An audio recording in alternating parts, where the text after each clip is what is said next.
everybody, nandito po kami at saka nandito ako yung support ko sa panawagan natin na magkaroon tayo ng pantay na pamamakayag. At saka hindi po kami mga fake news, nakikita niyo naman po yung aming mga posts at may mukha ko kami, nagsasalita ko kami, hindi rin po kami trolls. So ilalaban po natin yung karapatang pagtao natin upang tayo lahat, hindi lang po kami bilang mamamayang Pilipino na ipaglaban kung ano yung dapat at nararapat para sa ating bansa. Yun lang po. God bless everyone. Magdasal po tayo para magkaroon tayong mabuti na mga leader, honest with integrity at saka makakatotohanan. Lalo na po sa darating na eleksyon, matuto na ho tayo. Hindi ho natin kailangan ng lumang mga politician na hindi kaya ipagtanggol ang kapakanan ng ating bayan at mamamayang Pilipino. Thank you. Thank you, Miss Ate. Si Boss Dada. Boss Dada, please. Boss Dada. Boss Dada, please. Sige na, isa lang daw. Boss Dada, please. Ayan yung magsalita si Boss Dada.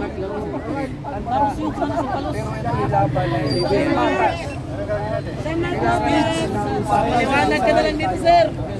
Ayun na si Sir Matt. Ano gagawin natin? Magpapaliwanag ka, sir. Papaliwanag tayo sa barangay. Okay, una-una salamat po sa lahat ng mga nanatili na support sa mga. Actually, itong issue na ito, obvious naman na ang intensyon is parang silensyohin tayo, no? Dahil tayo kasi yung medyo maingay na nagsasalita na yung nararamdaman natin, pinapahirap lang naman natin at sinasabi lang naman natin kung ano yung sentimento na pakiwari natin yun din ang sentimento ng mamamayan. At kaya naman siguro nagkakaroon tayo ng following, kaya naman po siguro tayo sinusundan sa ating mga social media accounts is because kung ano po yung sinasabi natin, yun po yung pakiramdam ng taong bayan. Kaya po ito, itong ginagawa ngayon ng ating, nakakalungkot na itong ginagawa ng ating gobyerno ngayon, particularly itong ating kongreso, ito yung parang pagsusupit sa ating karapatan na magsalita. Kaya hindi po tayo tatahimik dyan at masa po kayo na tayo ay lalaban. Dahil ang pinaglalaban po natin dito ay karapatan natin, mga Pilipino. Na karapatan po natin kasi na talagang gisingin natin ang ating gobyerno, kalampagin natin ang ating gobyerno, magsabi tayo kung ano yung napupunan natin. Nasa sa ano naman po yan yung po mga sinasabi naman natin, yung mga pinapahig naman po natin, madali na naman po yan sa taong bayan, even doon sa mga congressman na yan. Hindi kung hindi kayo tinatamaan, bakit kayo apektado? Kung hindi kayo talagang may ginagawang mali o ano, bakit kayo nagre-react? At bakit parang gusto nyo kaming patahimikin? Sinasabi lang naman namin kung ano yung nakikita namin. Sasabihin nyo, fake news kami, hindi naman kami gumagawa ng news kayo. At kung ano lang yung nakikita namin sa inyo, yun lang yung sinusulat namin, ginagawa namin ang aming opinion. At yan, na-emphasize ko, opinion yan. Opinion namin, at opinion yan ng nakakarami, siguro, dahil marami ang naniniwala sa opinion na yun, at nandyan po yan, protektado po yan ang ating konstitusyon. So, again po, maraming salamat sa inyong lahat na nandito na sumusuporta and laban lang po tayo. Thank you, thank you. Second, hindi.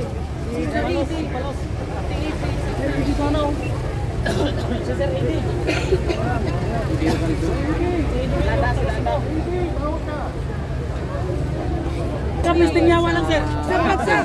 Tanggalan ng bigote si Abante. Ayun! Yung mas magandang bigote na working sugar daddy. Anyway, we're here. This is the last bastion of our democracy. We are taking the fight not in their court but in the court of the Filipino people. Korte Suprema, the highest court in the land. Dito natin sila dadalhin because dito equal ang laban, fair lahat. So, ewan natin kung anong response nila o anong gagawin nila. I'm pretty sure mayroon din silang mga contingency plans, meron din silang mga sinasabing plan B or plan C or plan D or mga intimidating tactics na naman ang gagawin nila. So we will be waiting for those replies and waiting for those actions sa kanila. Sasagutin naman namin at natin yan na in a polite and legal way din, no? Pero dun sa mga channels namin, talagang mumurahin natin sila ng isang napakatinding putang inang giatay sila kanina. Buwangas nila. Los-los nila. Mga ginagiulat na ko ba? Mo na. Musigong ko ng buga na ng mga animal. Anyway, this is our fight. This is no longer our fight. This is the fight of the Filipino people. This is the fight for our freedom. This is now an authoritarian government, a totalitarian government. Wala na. This is just a facade. This is just an illusion of a democracy. We are not in fact in a democracy. I'm telling you that. And tell it to your children, tell it to your family, tell it to your friends. We are not in a democracy. This is just an illusion. People running this government are acting like gods. Wala na silang, they're acting with impunity. Wala na. They don't care about your rights. They don't care about your money. They don't care about anything except their own self-interest, their own vested interest, and to perpetuate themselves in power by suppressing and talagang tigihin lahat na ng mga dissenting opinions. No?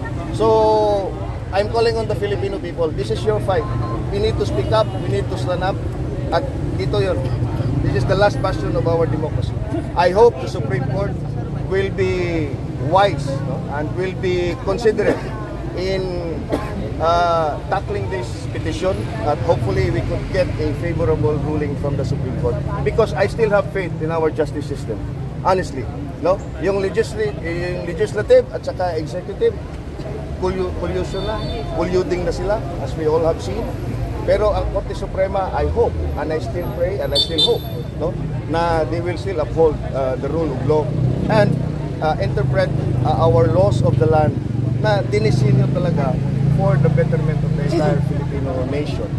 So yun lang po, no, and I hope you will be with us in this fight because this is going to be a long and hard battle. It's going to be an uphill climb.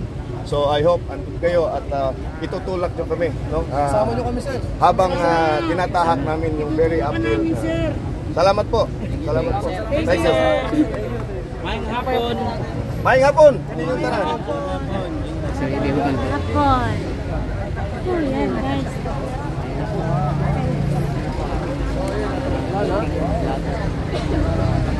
So yan guys, isa-isa nakunan natin ng video yan, yung mga vloggers na magpa-file po ngayon ng TRO sa Supreme Court.